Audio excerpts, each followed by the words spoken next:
দুনিয়াতে সব থেকে মূল্যবান একটি সম্পর্ক হলো বন্ধুত্ব, যা আমরা নিজেরা বানাই। কারণ জন্মে আমরা বাবা মা, ভাই বোন, কাকা পিসি, এই সম্পর্কগুলো তো আমরা এমনিতেই পাই, কিন্তু বন্ধুত্ব আমরা আমাদের মনের মতো কাউকে বানাই। হ্যাঁ, আবার এই বন্ধুর জন্য খেয়াল করে দেখবে আমরা যেন জীবন দিতে পারি, তাই না? সব থেকে বেশি কি জানো, যে এই একটা বন্ধুত্ব সম্পর্কের মধ্যেই মা বাবা ভাই বোন সবাইকে একসাথে আমরা পাই। আমরা যেমন মায়ের মধ্যে মাকে পাই, বাবার মধ্যে বাবাকে পাই, ভাই বোনের মধ্যে ভাই বোনকে পাই।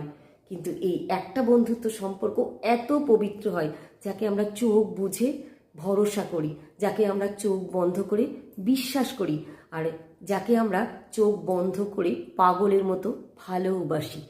হ্যাঁ, তাই বলবো যে সত্যিকারের বন্ধু হওয়াও দরকার, আর বন্ধু থাকাও দরকার।